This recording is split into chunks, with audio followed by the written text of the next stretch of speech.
Sir breast cancer कितना common होता जा रहा है और इसका ट्रीटमेंट कितना मतलब इजी ठीक हो जाता है? ब्रेस्ट कैंसर सबसे कॉमन कैंसर है फीमेल्स में। ओके। इंडिया में भी और अक्रॉस द वर्ल्ड सबसे कॉमन कैंसर अगर आप बोलें तो वो ब्रेस्ट कैंसर है। ये एक ऐसा कैंसर है जिसमें सक्सेस रेट सबसे ज़्यादा है। तो इसमें जो कैंसर जो बहुत ही कॉमन और एक मैं बोलूँगा हमारी लैंग्वेज में, आपके लिए तो नहीं, एक डरावना है ब्लड कैंसर। ये क्या होता है, कैसे होता है सर ब्लड कैंसर? तो ब्लड कैंसर बेसिकली जो हमारे ब्लड की सेल्स हैं, red blood cell, white blood cell जिसको सफ़ेद खून बोलते हैं, और प्लेटलेट्स जिसको पीला खून बोलते हैं, तो ये हमारे बोन मैरो से बनती है। बोन मैरो हड्डियों के बीच का एक हिस्सा होता है जहाँ पे ये प्रोडक्शन होता है। तो कहने का मतलब कि ब्लड की जो फैक्ट्री है वो हड्डियों के अंदर बोन मैरो में होती है। अच्छा। तो जब वहाँ पे कोई डिफेक्ट होता है तो उससे ब्लड कैंसर बनता है। कैंसर हुआ तो पूरा परिवार डर जाता है, पेशेंट को और डरा देते हैं, दुनिया भर के फोन आते हैं तुझे कैंसर हो गया। तो क्या इतने डरने की जरूरत नहीं कैंसर से? यही मैं कहना चाहूँगा कि अवेयरनेस इसलिए बहुत ज़्यादा ज़रूरी है क्योंकि डरने की ज़रूरत नहीं है। ये एक बीमारी है बस। ये एक बीमारी है, इस बीमारी को बीमारी की तरह लीजिए और उसका ट्रीटमेंट कराइए।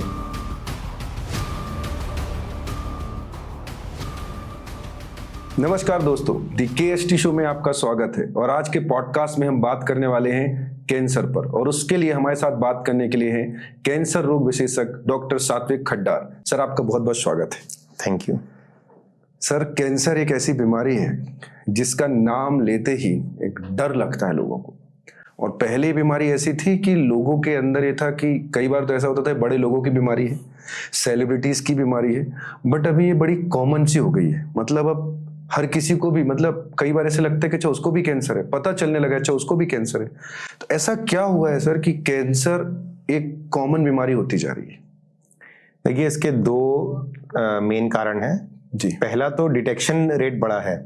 जैसे आपने कहा कि पहले बस कुछ ही लोगों को सुनने को मिलता था जी। उस टाइम पे हमारे पास ज़्यादा इन्वेस्टिगेशंस नहीं थी। आजकल CT स्कैन, MRIs काफ़ी कॉमन हो गए हैं। तो एक तो डिटेक्शन बड़ा है, उसकी वजह से हमें ज़्यादा पता चल रहा है। दूसरा इंसिडेंस तो बड़ा ही बड़ा है, मतलब कैंसर अपने आप में होने भी ज़्यादा लगा है। उसके भी बहुत सारे कारण हैं, जिस तरह का हमारा लाइफस्टाइल हो गया है, जिस तरह की हमारी डाइट है, कुछ बैड हैबिट्स हैं सोसाइटी में। तो इन सब कारणों की वजह से, इन सब बहुत सारे कारणों की वजह से कैंसर अब बहुत कॉमनली देखा गया है। और अब बस ये किसी अमीरों की बीमारी या इस तरह की बीमारी नहीं रह गई है। इनफैक्ट हमारे ज़्यादातर पेशेंट्स जो हैं वो एक गरीब पॉपुलेशन, गांव की पॉपुलेशन ज़्यादा आती है हमारे पास। इनफैक्ट गरीबों में भी, मतलब अमीर गरीब की बीमारी नहीं रह गई है, हर किसी को भी हो सकता है, और इसलिए इसके बारे में जानना बहुत ज़रूरी है। सर जैसा आपने बोला कि ये पहले शायद इन्वेस्टिगेशन भी कम कराते थे लोग, तो पता नहीं चलता था, लेकिन अब ये अमीरों की नहीं सबकी बीमारी हो गई है। तो मेनली अगर आप कुछ मुख्य कारण बता पाए क्यों इतना तेजी से बढ़ रहा है? जब हम किसी कारणों की बात करते हैं तो एक मल्टीफैक्टोरियल डिजीज है। कहने का मतलब किसी एक कारण से डायरेक्टली कैंसर नहीं होता है। जैसे कि हम इन्फेक्शंस में देखते हैं कि भाई मलेरिया हुआ तो मच्छर के काटने से मलेरिया हुआ, या कुछ दूसरे इन्फेक्शन हुए तो बैक्टीरिया से हुए, सिंगल कॉजेशन होता है। बट कैंसर में मल्टीफैक्टोरियल डिजीज है। जी। मल्टीफैक्टोरियल का मतलब कि बहुत सारे कारण जब हमारी बॉडी पे बहुत सारे रिस्क फैक्टर्स एक्ट करते हैं तब जाके कैंसर का रूप लेते हैं।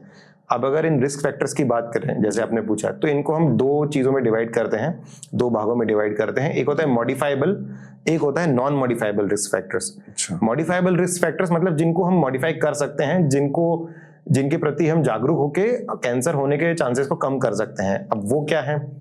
स्मोकिंग, अल्कोहल, ये बहुत ही कॉमन हो गया है हमारी सोसाइटी में। बहुत यंग एज से भी लोग स्मोकिंग कर रहे हैं, अल्कोहल का सेवन कर रहे हैं। तो बहुत लंबे समय के बाद ये हमारी बॉडी को, जब भी आप स्मोकिंग या करते हैं या अल्कोहल लेते हैं तो हमारी बॉडी पे ऑब्वियसली इल इफेक्ट्स होते हैं, but over the long run ज्यादा लंबे समय तक लेने से फिर वो कैंसर का रूप ले सकते हैं। इसके अलावा डाइट हमारी, अगर हम बहुत ज्यादा फास्ट फूड, बहुत ज्यादा तला भुना या बहुत ज्यादा डीप फ्राइड चीजें खाएंगे तो इन वजहों से भी कैंसर बहुत ज्यादा होने के चांसेस रहते हैं। इसके अलावा फिजिकल इनएक्टिविटी हमारी आजकल बहुत ज्यादा कुर्सी पे बैठने की, जिसको ऑफिस वर्क जो बहुत ज्यादा हो गया है, तो वो सेडेंटरी लाइफस्टाइल हमारी बहुत ज्यादा हो गई है। फिजिकल एक्टिविटी ना के बराबर है लोगों के में। ज्यादा घर पे भी आते हैं तो टीवी, सोफे पे बैठ के टीवी देखना, बेड पे लेटे लेटे मोबाइल चलाना। तो जो पहले के जमाने में फिजिकल एक्टिविटी होती थी, पास के मार्केट भी जाना है तो लोग पैदल जाया करते थे, आजकल हम एटलीस्ट 2 व्हीलर तो उठा के जाते हैं अगर हमें 500 मीटर भी जाना है। तो ये सब चीजों की वजह से कैंसर्स बढ़े हैं। तो ये तो है मॉडिफाइबल रिस्क फैक्टर्स। इन चीजों को हम बदल सकते हैं अपनी जीवन शैली में और उससे बच सकते हैं। दूसरे कुछ होते हैं नॉन मॉडिफाइबल रिस्क फैक्टर्स, जिनको हम नहीं बदल सकते। सबसे कॉमन है एज। उम्र को हम वापस यंग नहीं हो सकते, तो एज अपने आप में एक बहुत बड़ा रिस्क फैक्टर है। इसलिए ज्यादातर कैंसर्स ओल्ड एज में होते हैं। जैसे जैसे हमारी एज ज्यादा बढ़ती जाती है तो बॉडी के जो रिपेयर मैकेनिज्म्स हैं वो उतने इफेक्टिव नहीं रहते जितने कि एक यंग एज में रहते हैं। तो जैसे जैसे आपकी एज 50-60 के बाद होने लगती है तो रिपेयर मैकेनिज्म्स डिफेक्टिव होने लगते हैं। तो फिर जो डिफेक्टिव सेल्स हैं वो कैंसर का रूप ले लेती है और बॉडी उनको क्लियर नहीं कर पाती है। एज अपने आप में एक बहुत बड़ा रिस्क फैक्टर है। दूसरा है फिर जेंडर। कुछ कैंसर्स मेल्स में कॉमन है, कुछ कैंसर्स फीमेल्स में कॉमन है। अब अगर हम मेल हैं तो हम ऑलरेडी कुछ कैंसर्स के लिए हम प्रोन हैं, ऐसे ही फीमेल्स के लिए भी जो फीमेल्स हैं कुछ ऐसे कैंसर्स हैं जिनके लिए वो ऑलरेडी प्रोन है। इसके अलावा फैमिली हिस्ट्री, आप जिस परिवार में जन्मे हैं आप उसको तो नहीं बदल सकते। तो अगर आपके कुछ जेनेटिक म्यूटेशंस ऐसे होते हैं जो आपकी फैमिलीज में हैं, अगर आपके पेरेंट्स में से किसी एक के पास वो जेनेटिक म्यूटेशन है तो आपको कुछ ऐसे कैंसर्स हैं जिनको होने का रिस्क बना रहेगा, क्योंकि अब वो आपके बॉडी के हर सेल में वो म्यूटेशन है। ओवर योर लाइफ टाइम अगर और कुछ रिस्क फैक्टर्स ऐड होते हैं तो वो डिफेक्टिव सेल्स कैंसर का रूप ले सकती हैं। तो इस तरह से बहुत सारे रिस्क फैक्टर्स हैं। कुछ ऐसे हैं जिनको हम मॉडिफाई कर सकते हैं और हमें उन पे ध्यान देना चाहिए कैंसर के रिस्क को कम करने के लिए। सर ऐसा बोला जाता है कि कैंसर के सेल्स सभी के अंदर होते हैं, कोई मैंने पढ़ा था ऐसे, सभी के अंदर होते हैं। और जब वो ऐसा बोलते हैं आम बोलचाल की भाषा में कि वो मरे हुए रहते हैं या सोए हुए रहते हैं, ऐसा होता है? सभी के अंदर कैंसर सेल्स होते हैं कैंसर के? देखिए पूरी तरीके से तो सही नहीं है, पूरी तरीके से गलत भी नहीं है। कहने का मतलब हर सेकंड हर मिनट हमारे आपके शरीर में लाखों करोड़ों सेल्स मर रहे हैं और उनकी जगह लाखों करोड़ों सेल्स नए बन रहे हैं। तो अब जब सेल, जैसे हमारी एक लाइफ साइकिल होती है वैसे हमारी सेल्स की भी लाइफ साइकिल होती है। तो मान लीजिए आज कोई नई सेल बनी, उसका मान लीजिए लाइफ स्पैन 3 से 4 महीने है, तो उस 3 से 4 महीने में वो सेल ग्रो करेगी, बड़ी होगी और फिर वो 3 से 4 महीने बाद मर जाएगी और उसकी जगह नई सेल्स ले लेगी। भले ही आप कहीं की भी सेल ले लीजिए, स्किन की सेल ले लीजिए, लंग्स की ले लीजिए, इंटेस्टाइन की ले लीजिए, कहीं की भी सेल है, सबका अपना अपना एक लाइफ स्पैन होता है। अब इस लाइफ स्पैन में उसमें कुछ खराबियां भी आएंगी क्योंकि हर दिन कुछ ना कुछ हार्मफुल चीजों से एक्सपोज हो रही है हमारी सेल्स। तो अब वो जो सेल्स हैं उसके अंदर मैकेनिज्म है उसको रिपेयर करने का, और वो भी हर मिनट हर सेकंड वो बहुत अच्छे तरीके से रिपेयर होती हैं। बट अब यही रिपेयर मैकेनिज्म आप मान लीजिए खराब हो जाए तो वो जो डिफेक्टिव सेल्स हैं, अब बॉडी का आप डिफेंस देखिए इतना स्ट्रांग होता है, या बॉडी के पास 2 चॉइस है, या तो उस डिफेक्टिव सेल को रिपेयर कर दे या उसको मार दे। तो जब ये मैकेनिज्म खराब हो जाता है, अगर वो डिफेक्टिव सेल को रिपेयर नहीं कर पा रही है तो मार देती है। तो अगर ये मैकेनिज्म खराब हो गया तो ना तो उसको मार पा रही है ना उस डिफेक्टिव सेल को रिपेयर कर पा रही है। तो अब वो जो डिफेक्टिव सेल है वो आपके शरीर में आ गई है, बन गई है, और वो धीमे धीमे धीमे धीमे 1 से 2, 2 से 4, 4 से 8 करते करते मिलियंस में पहुंच जाती है और फिर वो एक कैंसर का रूप, विजिबल कैंसर का रूप ले लेती है। तो सब में हमेशा नहीं होती, बट हाँ खराब सेल्स हमारे और आपके शरीर में जरूर होती है, बट वो डेली रिपेयर भी होती रहती है। इसका फास्टिंग से कोई लेना देना है? लोग बोलते हैं अगर फास्टिंग रखते हैं तो काफी उनको कम चांसेस होते हैं। देखिए बहुत क्लियर कट ऐसा कोई कॉजेशन या रिलेशन नहीं देखा गया है, स्टडीज हुई हैं, बट एक तरह से ये बोला जाता है कि फास्टिंग से हमारी बॉडी क्लींजिंग या फिर इन्फ्लेमेशन कम होता है। तो ये बहुत छोटा सा एक कारण हो सकता है, बट ये मान लेना कि फास्टिंग से कैंसर नहीं होता, ऐसा नहीं है। जैसे मैंने बताया कि कैंसर किसी एक चीज से डायरेक्टली लिंक नहीं है, बहुत सारे फैक्टर्स होने की वजह से कैंसर होता है। तो इसलिए प्रिवेंशन के लिए भी हमें बहुत सारी चीजें करनी पड़ेंगी, तब जाके हम कैंसर होने के अपने रिस्क को काफी हद तक कम कर सकते हैं। सर कैंसर एक ऐसी बीमारी है जो ज्यादातर, एक तो हमने देखा है, सुना है, 3rd स्टेज में है, 2nd में है। ये पता कैसे चले कि ये कैंसर? बिकॉज किसी को पता तो चलता नहीं है। नॉर्मल फीवर तो नहीं है कि मुझे फीवर आ रहा है तो मैं जाके टेस्ट करा रहा हूँ कि मलेरिया है कि नहीं। तो ऐसा कोई सिम्टम्स होते हैं जिससे एक आम व्यक्ति एक अपनी भाषा में समझ पाए कि यार ये मुझे कैंसर का टेस्ट कराना चाहिए? और कैंसर का क्या टेस्ट होता है सर? तो अनफॉर्चुनेटली जैसा आपने बताया कि ज्यादातर कैंसर्स लेट स्टेज में डायग्नोज हो रहे हैं। सबसे कॉमन इसका रीजन है कि कैंसर का अपने आप में कोई एक अलग सिम्टम नहीं होता है, ये बहुत दूसरी बीमारियों के सिम्टम्स जैसा ही प्रोड्यूस करते हैं सिम्टम्स। तो इसलिए बहुत कई बार कंफ्यूजन हो जाता है या डायग्नोसिस में डिले हो जाता है। जैसा बुखार की बात करें, अब किसी को 2 या 3 हफ्ते 4 हफ्ते से बुखार है, ट्रीटमेंट करा रहे हैं, ठीक नहीं हो रहा है, फिर कुछ ट्रीटमेंट लिया, फिर किसी और डॉक्टर के पास ट्रीटमेंट किया, तो पहले हमेशा हम इन्फेक्शन सोचेंगे, हमें आपको बुखार होगा तो हम इन्फेक्शन ही सोचेंगे। ज्यादातर केसेस में 1-2 हफ्ते में ठीक हो जाएगा। बट अगर 2 या 3 हफ्ते से ज्यादा बुखार रह रहा है या 2 या 3 हफ्ते से खांसी है, ठीक नहीं हो रही है, ट्रीटमेंट सब आपने ले लिया है, नहीं ठीक हो रही है, कोई ऐसी गांठ है शरीर में, कहीं पे भी गर्दन में गांठ है, छाती पे गांठ है, शरीर के किसी भी हिस्से में आपको कोई गांठ महसूस हो रही है, नई गांठ आपको दिखी है जो कि ट्रीटमेंट से नहीं जा रही है, तो ऐसा कोई भी सिम्टम जो 2 या 3 हफ्ते से ज्यादा है, आपने ट्रीटमेंट भी ले लिया और नहीं जा रहा है, तो कैंसर का सस्पिशन हमेशा होना चाहिए आपको। और आपको डॉक्टर, एज अ डॉक्टर भी सब लोग उसको इन्वेस्टिगेट करते हैं, but as a general public भी हमें अवेयर होना चाहिए। और हमें, अगर आप डॉक्टर के पास जा रहे हैं तो आप सामने से बोलना चाहिए कि आप प्लीज कैंसर तो नहीं, उसके लिए रूल आउट करिए।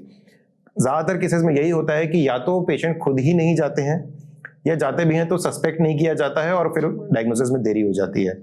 दूसरा एक कारण ये है कि ज्यादातर कैंसर्स जब वो बहुत छोटे होते हैं, स्टेज 1 या 2 में, तो कोई सिम्टम ही नहीं होता।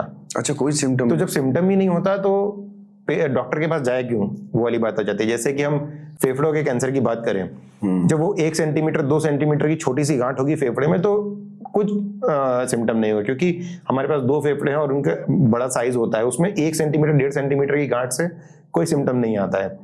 तो जब वो बड़ा हो जाता है, 4-5 सेंटीमीटर का हो गया, या वो लंग्स में से कहीं और फैल गया, तब वो सिम्टम प्रोड्यूस करता है, तब तक वो ऑलरेडी स्टेज 3 या स्टेज 4 में होता है। तो अब ऐसे केसेस से कैसे बचा जाए, ऐसे केसेस को कैसे अर्ली डिटेक्ट किया जाए, तो इसके लिए हम स्क्रीनिंग, एक टूल होता है।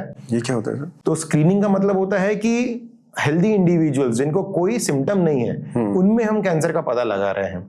ओके। और कुछ 3-4 ऐसे कैंसर्स हैं, सब कैंसर्स में तो स्क्रीनिंग नहीं पॉसिबल है, बट कुछ 3-4 ऐसे कॉमन कैंसर्स हैं जिनमें हम स्क्रीनिंग की मदद से उनको अर्ली स्टेज में डिटेक्ट कर सकते हैं। सबसे कॉमन है ब्रेस्ट कैंसर। ब्रेस्ट कैंसर को स्क्रीनिंग से बहुत ही कॉमन सिंपल सा टेस्ट है, मैमोग्राफी बोलते हैं, एक तरह का स्पेशल एक्सरे होता है जिसकी मदद से छोटी से छोटी गांठ को भी हम ब्रेस्ट टिश्यू में पकड़ सकते हैं और ब्रेस्ट कैंसर को स्टेज 1 में या अर्लियर स्टेजेस में पकड़ सकते हैं। इसी तरीके से अगर हम फेफड़ों के कैंसर की बात करें, तो जो लोग हाई रिस्क पे हैं, जैसे कि कोई बहुत हैवी स्मोकर है, 10-20 साल से स्मोक कर रहे हैं और 50 से 80 साल के बीच की एज है, तो ऐसे जो हैवी स्मोकर्स हैं उनमें हम एक लो डोज सीटी स्कैन करते हैं, जिससे हम ये देखते हैं कि कोई छोटी से छोटी गांठ भी अगर लंग्स में भी डेवलप हो रही है, तो हम उसको स्टेज 0 या स्टेज 1 में हम उसको डिटेक्ट कर सकें और उसको फिर ट्रीट कर सकें। इसी तरह से लार्ज इंटेस्टाइन के कैंसर, जो कि बहुत कॉमन कैंसर है। ये क्या होता है सर? तो जो लार्ज इंटेस्टाइन होती है हमारी, उसका जो कैंसर होता है कोलन कैंसर और रेक्टल कैंसर, कोलोरेक्टल कैंसर, ये वेस्ट में बहुत कॉमन कैंसर है और इंडिया में भी बहुत कॉमन होता जा रहा है, बहुत ज्यादा हो रहा है, बहुत ज्यादा हो रहा है because of diet and lifestyle changes, again जो हमने बात करी। तो इसको भी टेस्ट करने के लिए 50 इयर्स एज के बाद सभी को एटलीस्ट 5 साल में एक बार कोलोनोस्कोपी करानी चाहिए। तो उससे अगर कोई छोटी से छोटी गांठ भी अगर इंटेस्टाइन में बन रही है तो उसको हम डिटेक्ट कर सकें। इसी तरह से प्रोस्टेट कैंसर मेल्स में होने वाला काफी कॉमन कैंसर है, उसको एक सिंपल पीएसए ब्लड टेस्ट की मदद से हम अर्ली डिटेक्ट कर सकते हैं। तो इस तरह के 3-4 कैंसर्स हैं जिनको हम अर्ली डिटेक्ट एटलीस्ट स्क्रीनिंग की मदद से कर सकते हैं। कैंसर हुआ तो पूरा परिवार डर जाता है, पेशेंट को और डरा देते हैं, दुनिया भर के फोन आते हैं, तुझे कैंसर हो गया, तुझे कैंसर हो गया, अब क्या होगा। तो क्या इतने डरने की जरूरत नहीं कैंसर से?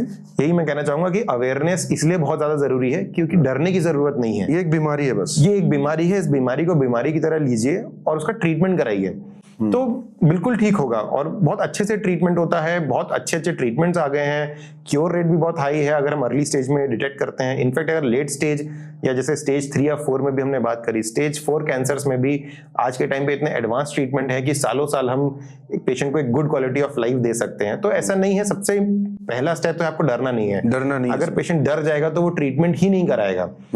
और जैसा आपने बोला कि बहुत सारे फोन आ जाते हैं, तो बहुत सारे लोग राय भी देते हैं, तो उन सब चीजों से बचना है। आपको एक cancer specialist, qualified cancer specialist से मिलिए, वो बताएंगे, क्योंकि आजकल इतने ज्यादा एडवांसेस आ गए हैं कि एज अ कैंसर स्पेशलिस्ट हमें ही बहुत मुश्किल होती है उन एडवांसेस से अप टू डेट रहना। तो एक जनरल पब्लिक से तो हम नहीं एक्सपेक्ट कर सकते कि उनको एडवांसेस के बारे में पता हो।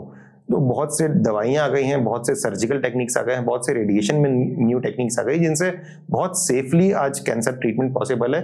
और इसका बहुत बड़ा मिसाल हमारे सैकड़ों पेशेंट्स हैं जो ट्रीट हो चुके हैं और करवा रहे हैं और बहुत स्वस्थ हैं आज के टाइम पे। तो ऐसा नहीं है, कैंसर का ट्रीटमेंट बहुत ईजिली होता है, बहुत अच्छे से होता है, बट मेन है कि हमें मोटिवेटेड रहना है कैंसर तो ट्रीटमेंट। सर आपके पास जब पेशेंट आते हैं तो कितने ऐसे रहते हैं जो डरे हुए रहते हैं, उनके अंदर एक डर रहता है कि मुझे कैंसर हो गया, तो आप उनको क्या सलाह देते हैं कैंसर होने के? ज्यादातर पेशेंट्स में तो डेफिनेटली डर एक रहता ही है कैंसर डायग्नोसिस से। तो सबसे पहली सलाह हम यही देते हैं कि आपको घबराना बिल्कुल नहीं है, आप डरिए मत। देखिए अब कैंसर हो गया है तो अब हमें आगे का सोचना है कि इसको ट्रीट कैसे करें। अगर हम यही सोचते रहेंगे कि मुझे कैंसर हो गया, कैसे हो गया, अब मेरा क्या होगा, तो उससे कैंसर ठीक नहीं होने वाला है। कैंसर तो ट्रीटमेंट कराने से ठीक होगा। और जब शुरू में थोड़ा डर लगता है पेशेंट्स को, बट जैसे जैसे ट्रीटमेंट होता है फिर उनका कॉन्फिडेंस बिल्डअप होता है। ये एक दिन में तो नहीं होता। जैसे हमारे भी जब पेशेंट्स आते हैं तो उनके भी मन में फर्स्ट डे बहुत सारे क्वेश्चंस होते हैं कि ऐसा होगा वैसा होगा। तो हम उनको बोलते हैं कि देखिए आप घबराइए मत, और ये हमारी आखिरी मीटिंग नहीं है। आप आए हैं आज, आप समझिए कैंसर को, ट्रीटमेंट को समझिए। During the course of treatment हम आपको सब कुछ बताएंगे, कैसे इस जर्नी को पूरा करना है, कैसे आगे बढ़ना है। और फिर जैसे जैसे ट्रीटमेंट होता है तो फिर उनका धीमे धीमे कॉन्फिडेंस डेवलप होता है और फिर वो ट्रीटमेंट पूरा कराते हैं। मतलब डरने की जरूरत नहीं है? डरने की बिल्कुल जरूरत नहीं है कैंसर से। सर एक और चीज है, एक तो कैंसर से लोग ऐसे डरते हैं कि बीमारी खतरनाक है, और एक डर होता है कॉस्ट का, जो एक मिडिल क्लास या गरीब व्यक्ति के अंदर एक चीज है कि यार अगर कैंसर हो गया तो ज्यादातर कई किस्से हमने भी सुने हैं कि उसको जमीन बेचना पड़ गया, उसका घर तबाह हो गया। तो डर दो तरह के होते हैं, एक तो बीमारी ही बहुत बड़ी है, दूसरा उसकी कॉस्ट बहुत बड़ी। तो क्या आज भी कैंसर जो है बहुत ही एक्सपेंसिव है, सबके बस की बात नहीं उसका इलाज कराना? नहीं, आज के टाइम पे काफी हद तक कैंसर का ट्रीटमेंट सस्ता हो गया है और इंडिया में तो काफी सस्ता है बाहर के देशों के कंपैरिजन में। अच्छा, हमारे यहाँ सस्ता है? काफी सस्ता है। बहुत सारी जेनरिक दवाइयां हमारे पास अवेलेबल हैं। साथ ही साथ जैसे आयुष्मान भारत योजना है तो गवर्नमेंट की तरफ से भी एक लिमिटेड, एक बोला जाए तो काफी हद तक ट्रीटमेंट ज्यादातर लोगों को मिल जाता है। कॉस्ट की अगर हम, जैसे आपने कहा महंगा, तो कॉस्ट महंगी उससे डिसाइड करते हैं कि आप कंपेयर किससे कर रहे हैं। अगर आप सिंपल पैरासिटामोल दवाई बुखार से कंपेयर करेंगे तो ऑब्वियसली वो महंगा लगेगा। बट जब हम कैंसर ट्रीटमेंट की बात करते हैं तो कैंसर ट्रीटमेंट दूसरे देशों के मुकाबले इंडिया में बहुत ज्यादा सस्ता है। कुछ दवाइयां हैं जो महंगी हैं क्योंकि अभी वो जब दवाइयां नई बन के आती हैं, फॉरेन से इंपोर्ट होके आती हैं, तो उनकी कॉस्ट ज्यादा रहती है। बट फिर भी ज्यादातर लोगों के लिए जो हमारे 90% ऑफ द ट्रीटमेंट है वो हर व्यक्ति के लिए अप्रोचेबल है और वो अफोर्डेबल भी है। फिर भी मैं ये कहना चाहूंगा कि इसमें एक और पॉइंट आता है कि क्यों अर्ली डिटेक्शन इंपॉर्टेंट है जी। जितना हम अर्ली स्टेज में डिटेक्ट करेंगे कैंसर को, उतना ही कम खर्चे में ट्रीटमेंट हो पाएगा। क्योंकि स्टेज 1 में हो सकता है सिर्फ सर्जरी से काम हो जाए, या सिर्फ कीमोथेरेपी या सिर्फ रेडियोथेरेपी से काम हो जाए। तो आपका एक मोडालिटी से ट्रीटमेंट हो रहा है तो आपका खर्च बच जाएगा। जैसे जैसे स्टेज बढ़ता जाता है वैसे वैसे मोडालिटीज ऑफ ट्रीटमेंट इंक्लूड होते जाते हैं, सर्जरी प्लस कीमोथेरेपी, और हो सकता है रेडियोथेरेपी की भी जरूरत पड़े, तो इसलिए कॉस्ट ऑफ ट्रीटमेंट बढ़ जाता है। दूसरा, मैं आपके माध्यम से ये भी बोलना चाहूंगा कि लोगों में, इंडिया में मेडिक्लेम बहुत कम लोगों के पास है, तो मेडिक्लेम लेना बहुत जरूरी है। लोग डरते हैं क्योंकि मेडिक्लेम को लेके भी बहुत सारे लोगों में अफवाहें हैं और बहुत डर है कि मेडिक्लेम का पैसा तो लूटने के लिए बना है, या हम तो बीमार पड़ ही नहीं सकते तो हम मेडिक्लेम क्यों ले, या हमने मेडिक्लेम ले लिया और हम बीमार नहीं पड़े तो वो पैसा वेस्ट हो गया। ऐसा नहीं सोचना है। मेडिक्लेम की मदद से एक बहुत कम अमाउंट में आपको एक बहुत बड़ा कवर मिलता है। और कैंसर जैसी बीमारी जिसमें अगर एक पूरा ट्रीटमेंट होता है 2 से 3 लाख 4 लाख खर्च इंदौर जैसे शहर में तो आ ही जाता है। तो अगर आपके पास एक अच्छा कवरेज होगा तो आपके जेब से नहीं जाएगा। और जैसे आपने बोला कि घर बिक जाते हैं या जमीन बिक जाती है, तो वो नौबत आपको कैंसर ट्रीटमेंट कराने में नहीं आएगी। तो इसीलिए या तो आपके पास आप अर्ली डिटेक्शन कर पाए, एक तो ये है जी, अवेयर आप रहें। दूसरा, आपके पास कोई ना कोई, या तो गवर्नमेंट से, अगर आपके पास आयुष्मान भारत जो गवर्नमेंट की सुविधा है वो लें, या मेडिक्लेम हो, तो इन सब चीजों से काफी हद तक फाइनेंशियल हेल्प मिल जाती है। इसके अलावा कई एनजीओ होते हैं जो डोनेट करते हैं पेशेंट्स को, जरूरतमंद पेशेंट्स को, तो इस तरह से काफी हम हेल्प करते हैं पेशेंट्स को, जिससे ट्रीटमेंट वो करा सकें। तो आपने अभी बोला 2 से 3 लाख रुपए में, इतने में हो सकता है कैंसर का ट्रीटमेंट? अगेन, जैसे मैंने बताया, सर्जरी है तो अगर सर्जरी कोई हो रही है तो इंदौर शहर में जो मेजॉरिटी सर्जरीज है, देखिए हम 10% केसेस की बात ना करें जिसमें हाई एंड सर्जरीज या हाई एंड थेरेपीज की बात होती है, बट 90% ऑफ द पेशेंट्स में जो सर्जरीज हो रही हैं वो 2 से 3 लाख रुपए की होती है। एक अच्छी सर्जरी की बात करूं और अगर इंदौर शहर की बात करूं, कुछ हाई एंड सर्जरीज ऑब्वियसली महंगी होती हैं। कीमोथेरेपी की बात करें तो जो 4 से 6 महीने का कीमोथेरेपी होता है वो भी अराउंड 1.5 से 2 लाख या 3 लाख में हो जाता है। रेडिएशन की भी बात करें तो इंदौर में 1.5 से 2 लाख या 1 लाख से 1.5 लाख में रेडिएशन हो जाता है। तो इस तरह से देखा जाए अगर हम 2 मोडेलिटीज भी यूज करते हैं तो 3 से 4 लाख में ट्रीटमेंट हो जाता है, और अगर तीनों मोडेलिटी यूज करते हैं एडवांस स्टेजेस में तो 5 से 6 लाख में ट्रीटमेंट पेशेंट्स का पॉसिबल है। सर चूंकि आप इतने अच्छे से बता रहे हैं डिटेल में, तो अगर लोग जानना चाहेंगे कि सर से कहाँ मुलाकात हो सकती है तो आप कहाँ बैठते हैं सर? आपसे अगर लोग मिलना चाहें, डॉक्टर सात्विक सर से अगर लोग मिलना चाहते हैं, डिटेल में और जानना चाहते हैं तो कहाँ मिल सकते हैं? तो मैं अपोलो हॉस्पिटल इंदौर में, राजकीय अपोलो हॉस्पिटल में मैं डेली अवेलेबल रहता हूँ सुबह 10 से शाम के 4 बजे तक। तो वहाँ पे एज अ टीम हम लोग काम करते हैं। वहाँ पे सर्जिकल ऑन्कोलॉजिस्ट हैं, मैं हूँ एज अ मेडिकल ऑन्कोलॉजिस्ट, बाकी सब डॉक्टर्स की टीम है। तो हम लोग आपसे आके डिटेल में बात कर सकते हैं। यस। तभी आपने जो बोला कि सर्जरी होती है या कीमो होती है और एक और क्या बोला, रेडिएशन होता है, ये तीनों किसमें क्या होता है सर? किसमें पता चलता है कि ये कीमो करना है और कीमो क्या होता है, और किसमें पता चलता है कि सर्जरी होना है और किसमें रेडिएशन होना है? तीनों में, ये तीनों अलग अलग तरह के कैंसर होते हैं? ये तीनों अलग अलग तरीके के ट्रीटमेंट है कैंसर के। तो कैंसर ट्रीटमेंट ब्रॉडली अगर हम देखें तो इन तीनों मोडेलिटीज से किया जाता है, सर्जरी, कीमोथेरेपी और रेडिएशन थेरेपी। ठीक है। अब किसमें कौन सा यूज होगा वो डिपेंड करता है कौन सा कैंसर है, कौन से स्टेज का कैंसर है, साथ ही साथ पेशेंट की एज क्या है, पेशेंट की फिटनेस क्या है, बहुत सारी चीजों पे डिपेंड करता है। तो जब पेशेंट हमारे पास आता है तो हम उसके कुछ स्कैन्स कराते हैं देखने के लिए कि कितना फैला हुआ है कि नहीं है, कौन से टाइप का कैंसर है, पेशेंट की क्या एज है, साथ में और पेशेंट को कोई और बीमारियां तो नहीं है। तो बहुत सारे फैक्टर्स हैं, उसके बेसिस पे फिर हम डिसाइड करते हैं कि सर्जरी करनी है या कीमोथेरेपी करनी है या कॉम्बिनेशन में करना है या पहले कीमोथेरेपी करके सर्जरी करना है। तो बहुत सारे एल्गोरिथम्स होते हैं, ट्रीटमेंट एल्गोरिथम्स होते हैं जो हम लोग एज अ टीम डिसाइड करते हैं। कैंसर का ट्रीटमेंट एक कॉम्प्रिहेंसिव टीम में होता है। अच्छा। एक टीम वर्क होता है कैंसर का ट्रीटमेंट, किसी एक डॉक्टर के थ्रू नहीं होता है। तो एज अ टीम हम जब काम करते हैं फिर हम लोग डिसाइड करते हैं और पेशेंट्स को भी एक्सप्लेन करते हैं कि इस तरह से आपका ट्रीटमेंट रहेगा, क्योंकि एक लंबा ट्रीटमेंट है, 5 से 6 महीने का ट्रीटमेंट होता है। Chemotherapy plus surgery plus radiation की बात करें तो इस तरह से ट्रीटमेंट होता है। तो सबसे स्टार्टिंग लेकिन कीमो है? नहीं, ऐसा नहीं है भाई, जैसे मैं बोला डिपेंड करता है कि कुछ कैंसर्स में कीमो से स्टार्ट करते हैं, कुछ कैंसर में क्या होता है सर? कीमो में क्या होता है? सो कीमोथेरेपी अगर मैं बोलूं तो जनरल पब्लिक के लिए जो कीमोथेरेपी है, बट आज के टाइम पे हम उसको सिस्टमिक थेरेपी बोलते हैं। अच्छा, ये क्या होता है? मतलब दवाइयां। अब इसमें 3 तरह की दवाइयां होती हैं। एक होती है कीमोथेरेपी, जिसको सब लोग जानते हैं कि कीमोथेरेपी, एक होता है टारगेटेड थेरेपी और एक होता है इम्यूनोथेरेपी। तो ये सब दवाइयां हैं। तो दवाइयों से जो ट्रीटमेंट हो रहा है उसको कीमो बोलते हैं। उसको जनरली लोग कीमोथेरेपी बोलते हैं, बट अगर हम फाइन डिटेल्स में जाएं तो कीमोथेरेपी एक तरह की स्पेशल दवाइयां होती हैं जो कैंसर सेल्स के अगेंस्ट काम करती हैं। तो वो पेशेंट्स को या तो टैबलेट्स के फॉर्म में या इंजेक्शंस के फॉर्म में दी जाती है। अच्छा, कीमो मतलब दवा है? मैं अभी तक सोच रहा कुछ और, बिकॉज बाल वाल सब झड़ जाते हैं उसमें। नहीं, दवाइयां ही होती हैं। कैंसर की जो दवाइयां होती हैं उसको कीमोथेरेपी बोलते हैं। ओके, कैंसर की दवाइयों को कीमो? हाँ, तो कैंसर की दवाइयों को कीमोथेरेपी बोलते हैं। ऐसे ही कैंसर की दवाइयां हैं अलग तरीके की होती है, उनको टारगेटेड थेरेपी बोलते हैं। और तीसरी तरह की कैंसर की दवाई होती है, उसको इम्यूनोथेरेपी बोलते हैं। और रेडिएशन में क्या होता है? रेडिएशन में क्या होता है कि इनविजिबल रेज होती हैं जिसकी मदद से कैंसर टिश्यू पे वो फोकस करके दी जाती हैं और उससे कैंसर सेल्स को डिस्ट्रॉय किया जाता है। इसके लिए स्पेशल मशीन्स होती हैं, रेडिएशन मशीन्स जिनको बोलते हैं। जैसे कि आपने देखा होगा सीटी स्कैन जो मशीन होती है, लगभग उसी तरह की दिखती है वो मशीन। तो उसमें पेशेंट को जाना होता है रेडिएशन मशीन में, फिर इनविजिबल रेज की मदद से उन कैंसर सेल्स को डिस्ट्रॉय किया जाता है।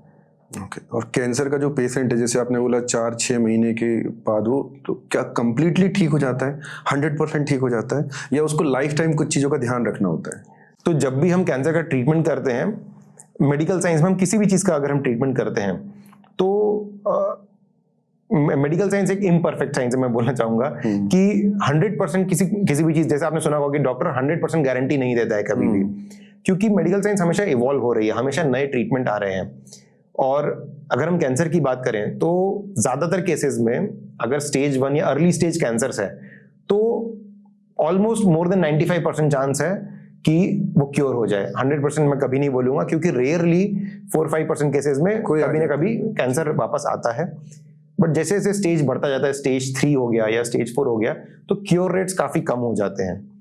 वहीं अगर हम बात करें एक जनरल टर्म में, अगर बात करें कैंसर ट्रीटमेंट की, तो जब हम 4 से 6 महीने का ट्रीटमेंट खत्म हो गया, फिर भी हमने सारा ट्रीटमेंट कर लिया, सर्जरी, कीमोथेरेपी, रेडियोथेरेपी, जो बेस्ट टू बेस्ट ट्रीटमेंट है, फिर भी 10-20% चांस वापस आने का होता है कैंसर का। इसलिए हम फॉलोअप में रखते हैं पेशेंट्स को। फॉलोअप में रहना बहुत जरूरी है, क्योंकि ये भी एक बहुत बड़ा चैलेंज है हमारे लिए। जब पेशेंट का ट्रीटमेंट खत्म हो जाता है तो पेशेंट को लगता है अब मुझे डॉक्टर को दिखाने की जरूरत नहीं, अब तो मेरा कैंसर पूरी तरीके से ठीक हो गया है। बट जैसे मैंने बताया 10 से 20% वापस आने के चांसेस होते हैं। तो हर 3 महीने या 4 महीने में, डिपेंडिंग ऑन कौन सा कैंसर है, एक फॉलोअप शेड्यूल होता है जिसमें पेशेंट्स को हम बुलाते हैं। जनरल चेकअप होता है, कुछ बेसिक से टेस्ट करते हैं देखने के लिए कि कैंसर वापस आ रहा है कि नहीं आ रहा है। और मेन एम हमारा फॉलोअप करने का ये होता है कि अगर कैंसर वापस आता है तो हम उसको अगेन अर्ली डिटेक्ट कर सकें और उसको वापस से क्योर कर सकें। क्योंकि अगर हम उसको इग्नोर कर देंगे या पेशेंट्स फॉलोअप में नहीं आएंगे तो अगेन कैंसर बढ़ के हो सकता है दोबारा स्टेज 4 में हमें डिटेक्ट हो, और उस टाइम फिर हमारे पास बहुत लिमिटेड ऑप्शंस हो जाते हैं ट्रीटमेंट के। सर, कैंसर को लेके तरह तरह की चीजें चलती है आजकल, सोशल मीडिया का दौर है। अभी कुछ दिन पहले ही नवजोत सिंह सिद्धू जी हैं जो उन्होंने बताया कि उनकी वाइफ को कैंसर हुआ था, तो उन्होंने शायद सोशल मीडिया में उन्होंने पढ़ा जो मैंने कि उसमें आया है कि वो हल्दी पानी, नींबू पानी और नीम के पत्ते से 40 दिन के अंदर उन्होंने ठीक कर लिया। इस पे आपका क्या कहना है? इस तरह से सोशल मीडिया में और भी चलता रहता है, ये खा लो तो नहीं होगा, और मुझे लगता है बहुत सारे लोग इस वजह से भी डॉक्टर के पास नहीं पहुंच पाते हैं क्योंकि वो खुद ही कुछ कुछ करते रहते हैं। इस पे आप क्या कहना चाहते हैं? देखिए, बिल्कुल सही कहा आपने, और ये बहुत ही मैं कहूँगा दुखद है कि कोई इतने बड़े सेलिब्रिटी जिनके लाखों करोड़ों में फॉलोअर्स हैं, वो इस तरह की बहुत ही भ्रमित करने वाली बातें इतना ओपनली बोलते हैं। क्योंकि इससे टीआरपी तो बहुत मिलती है, लाइक्स और शेयर्स बहुत मिलते हैं, बट इससे ज़्यादातर लोगों का नुकसान हो रहा है। और ज़्यादातर ऐसे लोग हैं जिनका नुकसान हो रहा है जो बेचारे कम पढ़े लिखे हैं और गरीब हैं। क्योंकि जो उनके लेवल का है, जो पढ़ा लिखा है या फिर जो इकोनॉमिकली सक्षम है, वो तो ये सब सुनने के बाद भी अगर किसी को कैंसर हुआ उनमें से, तो वो एक क्वालिफाइड डॉक्टर के पास जा सकते हैं, पूरा ट्रीटमेंट करा सकते हैं। बट जो गरीब होता है, जो कम पढ़ा लिखा होता है, वो इन बातों में आ जाता है और वो बेचारा फिर डॉक्टर के पास ना जाते हुए, कैंसर स्पेशलिस्ट के पास ना जाते हुए ये सब नुस्खे अपनाने लगता है जिनमें कुछ भी सच्चाई नहीं है। ऐसा नहीं हुआ था और ना ऐसा होता है। और अगर ऐसा होता तो हम डॉक्टर्स ही सबसे आगे लाइन में खड़े होकर इसको प्रमोट करेंगे, क्योंकि हम भी चाहते हैं कि कोई इजी ट्रीटमेंट मिल जाए। बट क्योंकि कैंसर कोई बहुत इजी बीमारी नहीं है, बहुत कॉम्प्लिकेटेड बीमारी है, तो इसलिए इतना स्ट्रेट फॉरवर्ड कोई ऐसा ट्रीटमेंट नहीं है कि नीम की पत्ती खा ली या अजवाइन का पानी पी लिया या नींबू पानी पी लिया और वो ठीक हो गया। ठीक है, रिकवरी में हेल्प कर सकता है, ट्रीटमेंट की रिकवरी में हेल्प करता है, थोड़ा न्यूट्रिशनली बिल्डअप करने में चीज़ें हेल्प करती हैं। डाइट का अपना एक बहुत बड़ा रोल है। हम लोग भी, हमारी भी ट्रेनिंग होती है कि कैंसर में डाइट कैसी दी जाए। बट इस तरह के बड़े बड़े फॉल्स क्लेम्स करना बिल्कुल भी सही नहीं है। और जैसा आपने बताया कि और भी सोशल मीडिया पे, इंस्टाग्राम पे इन्फ्लुएंसर्स हैं जो इस तरह की बातें बोलते हैं। तो अगर कोई आम जनता को पता करना हो कि क्या सही है क्या नहीं, तो मैं तो एक ही लाइन बोलूंगा कि जिस भी क्लेम को सुन के आपको शर्तिया इलाज वाली फीलिंग आए तो समझ जाइए कि वो एकदम फर्जी है। क्योंकि किसी भी बीमारी, कैंसर ही नहीं, किसी भी बीमारी का कोई बहुत सिंपल सा अगर ट्रीटमेंट होता कि नींबू पानी पीने से हो गया या नीम की पत्ती खाने से हो गया तो सबका ही ठीक होता है, ऐसा नहीं है। बट ट्रीटमेंट करने से ज्यादातर लोगों का ठीक होता है। प्रॉपर ट्रीटमेंट करने से, सही समय पे इलाज करने से चीजें ठीक होती हैं, बीमारियां ठीक होती हैं। इसके पीछे बहुत ज्यादा रिसर्च होती है। डेली हजारों साइंटिस्ट और अक्रॉस द वर्ल्ड कैंसर पे और दूसरी बीमारियों पे रिसर्च कर रहे हैं। बहुत दशकों की रिसर्च के बाद एक दवाई बन के आती है। तो ऐसा नहीं है कि कुछ खा पी लेने से आप किसी कैंसर को ठीक कर पाएंगे। आज तक ऐसा जो भी रिसर्च हुई है उसमें ऐसा नहीं पाया गया, और जो कुछ रिसर्च इसको प्रूव करने के लिए भी हुई है उसमें ये चीजें फेल हुई हैं। तो ऐसा नहीं है। कभी भी आपको लगता है तो एक स्पेशलिस्ट से मिलिए, कैंसर स्पेशलिस्ट से मिलिए। अगर आपको कैंसर के बारे में जानना है और ट्रीटमेंट के बारे में जानना है तो सही ट्रीटमेंट चुनिए, उससे ही आपके पेशेंट का फायदा होगा, ना कि इस तरह के फॉल्स क्लेम से। तो इनसे बचना चाहिए, दूर रहना चाहिए और इनको एज एन एंटरटेनमेंट ही लेना चाहिए। बट ये साथ में चलने देना चाहिए या नहीं? देखिए, क्या उससे एडवांटेज क्या है? अगर मैं ऐसे बोलूं कि भाई उसको साथ में लेने से एडवांटेज क्या है, तो आपको रिकवरी में हेल्प करेगा। तो उसके लिए प्रॉपर डाइट होती है। तो अगर आप डाइट, क्योंकि ये भी बहुत कॉमन क्वेश्चन पेशेंट पूछते हैं कि सर हम क्या खाएं और क्या हमें मना है, तो हम लोग एक ही चीज बोलते हैं कि आपको कुछ भी मना नहीं है। कैंसर में सब खा सकते हैं। कैंसर में आप जो एक बैलेंस डाइट है वो आप लीजिए। आपकी डाइट में प्रोटीन ज्यादा होना चाहिए, फाइबर ज्यादा होना चाहिए, और हर चीज इंपॉर्टेंट है। दाल, और हमारी जो इंडियन डाइट है वो तो बहुत ही अच्छी डाइट है, जिसमें दाल भी है, सब्जी भी है, सलाद भी है, रोटी भी है, चावल भी है। तो एक बैलेंस डाइट अगर आप लेंगे जिसमें कार्बोहाइड्रेट्स भी है, फैट्स भी है, प्रोटीन्स भी है, फाइबर भी है, मिनरल्स भी है, तो आप वो लीजिए। उसी से आपकी रिकवरी बहुत अच्छी हो जाएगी। उसी की मात्रा आप बढ़ा दीजिए। फ्रूट्स लीजिए, ज़्यादा से ज़्यादा पानी पीजिए, तो इसी से ही आपको जो मिनरल्स, जो विटामिन्स आपको चाहिए वो आपको एनीवेज मिल जाएंगे। तो कुछ स्पेशल करना कि मैं सुबह उठ के अजवाइन कूट के उसका पानी पी रहे हैं, करिए आप, ठीक है, कोई नुकसान ऐसा नहीं है, लेकिन सिर्फ उसके भरोसे मत बैठिए आप। एक कहने का मतलब है जो सिंपल तरीके हैं लोग वो अट्रैक्टिव नहीं होते हैं एक्चुअली, तो इसलिए लोग उसको नहीं अपनाते हैं। जब हम बोलते हैं पेशेंट्स को कि आप सब खाइए, तो वो थोड़ी देर के लिए सरप्राइज हो जाते हैं, अरे सर ने तो कुछ मना ही नहीं किया, सर तो कह रहे हैं सब खा लो, ये कैसे बोल रहे हैं। तो मैं उनको ये बोलता हूँ कि देखिए जो सोल्यूशन बहुत सिंपल है, आप सब खाइए, ठीक है। अगर आपको डायबिटीज है तो आपको मीठा नहीं खाना है, वो अवॉइड करना है। आपको पहले से कार्डियक इश्यूज हैं तो आपको तेल मसाला नहीं खाना है, अवॉइड करना है। नमक ज्यादा नहीं लेना, तो वो चीजें आप अवॉइड करें। लेकिन कैंसर किसी डाइट से बच जाएगा या नहीं होगा, ये तो ऐसा नहीं है। एक बार कैंसर हो गया है तो ऐसी कोई दुनिया में डाइट नहीं है जिसको आप अवॉइड कर देंगे कैंसर नहीं होगा, ऐसा नहीं होता है। ट्रीटमेंट से कैंसर को खत्म किया जाता है। ट्रीटमेंट के साइड इफेक्ट से रिकवर करने के लिए डाइट बहुत इंपॉर्टेंट है। तो एक बैलेंस डाइट जो आप घर पे खाते हैं उसके खाइए, ठीक है। फास्ट फूड अवॉइड करिए। सबका मतलब ये नहीं है कि आप अल्कोहल भी ले रहे हैं और स्मोकिंग भी कर रहे हैं, ऑब्वियसली वो सब नहीं करना है। तली हुई चीजें, ये सब तो वैसे भी अवॉइड करना चाहिए। मीठा एज सच भी आपको अवॉइड ही करना चाहिए जनरल वेलबींग के लिए। तो ये सब बहुत छोटी छोटी बहुत सिंपल सी चीजें हैं जो लोगों को बहुत बोरिंग लगती हैं, इसलिए लोग इसको नहीं अपनाते हैं। और कुछ अट्रैक्टिव चीजें जो इंस्टाग्राम पे और जो फेसबुक पे थोड़ी अट्रैक्टिव लगती हैं तो वो लोग उसकी तरफ आकर्षित होते हैं, बट कोई एडेड एडवांटेज नहीं है उसका। मतलब आप जब बोलेंगे कैंसर के बाद कि सब खा सकते हो, तो बोलेगा तो पेशेंट दुखी हो जाता है कि अरे सर ने तो यार कुछ स्पेशल नहीं बताया, सर तो कह रहे हैं सब खा लो, तो अच्छे डॉक्टर नहीं है, अच्छे डॉक्टर नहीं है तो मना ही नहीं कर रहे हैं, तो मना ही नहीं कर रहे हैं कुछ खाने से, तो ये होता है।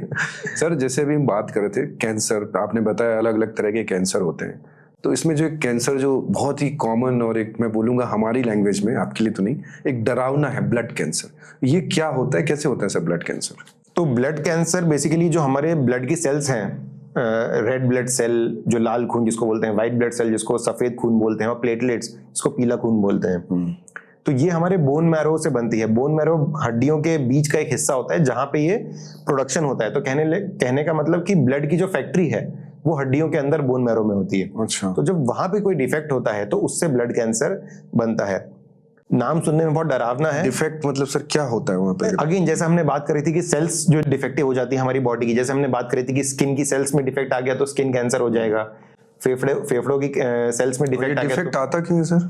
अगेन क्योंकि हम एक्सपोज हो रहे हैं बहुत सारे पोल्यूशन से, स्मोकिंग हो गया या कुछ एक्सटर्नल फैक्टर्स हैं, रेडिएशन हो गया, तो इन सब चीजों से हर सेल पे कोई ना कोई डिफेक्ट आता है जिसको बॉडी रिपेयर करती है। बट वहीं अगेन बोन मैरो की सेल्स में जो डिफेक्ट आया है, अगर उसको बॉडी रिपेयर नहीं कर पाई तो वो कैंसर का रूप ले लेती है, ब्लड कैंसर। ब्लड कैंसर का एक वजह ये भी है इसके जो डरावने रूप की, ये बच्चों में बहुत कॉमन है। बच्चों में होता है ब्लड? तो ब्लड कैंसर बच्चों में जो बहुत तरह के कैंसर होते हैं उसमें सबसे कॉमन ब्लड कैंसर है। 90% केसेस ब्लड कैंसर के होते हैं बच्चों में, तो इसीलिए भी एक थोड़ा डरावना बोला जाता है। बट अगेन ब्लड कैंसर कोई एक सिंगल बीमारी नहीं है, 100-200 से ज्यादा तरह के ब्लड कैंसर होते हैं अलग अलग। और इसमें कुछ तेज गति वाले भी ब्लड कैंसर होते हैं जिनको हम अक्यूट ल्यूकीमिया कहते हैं, और कुछ धीमी गति वाले ब्लड कैंसर होते हैं जिनको क्रोनिक ल्यूकीमिया कहते हैं। तो सबका ट्रीटमेंट संभव है।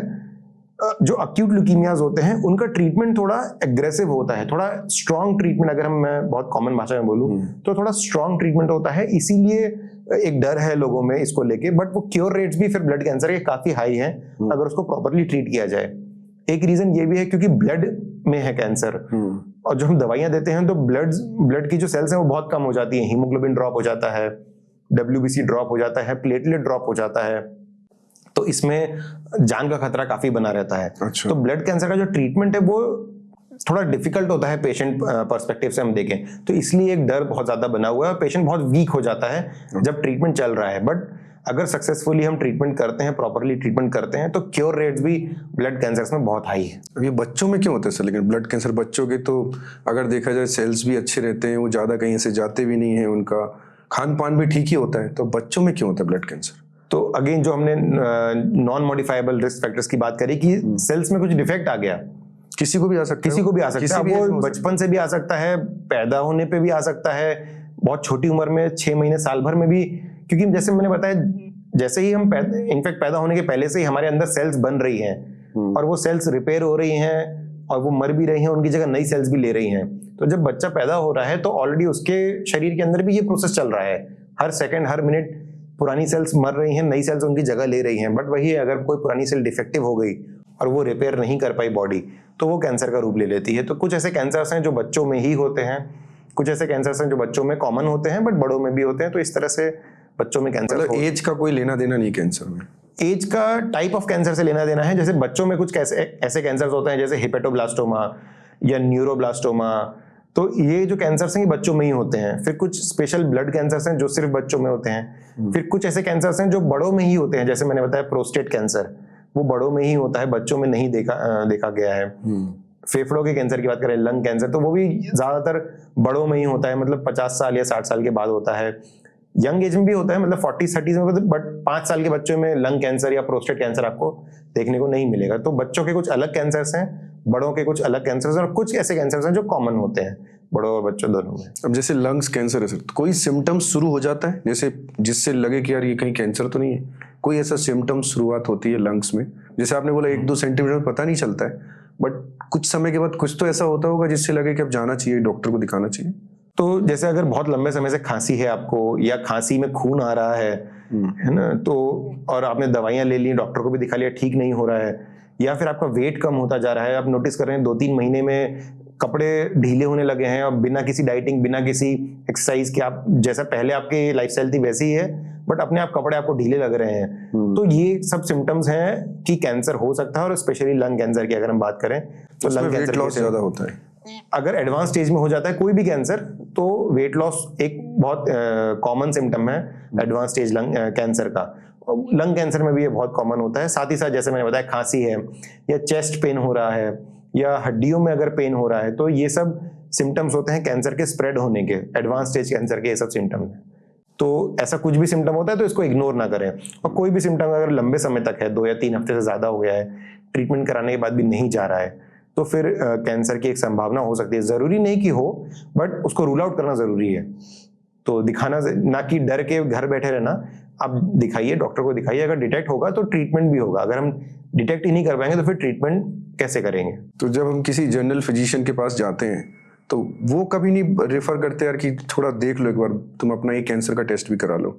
हम ही को जाना है, मतलब कोई 3 हफ्ते से हम लगातार दवा ले रहे हैं, तो वो डॉक्टर नहीं बोलेंगे कि आप चले जाओ एक बार कैंसर का टेस्ट करा लो? ऐसा कभी होता नहीं है।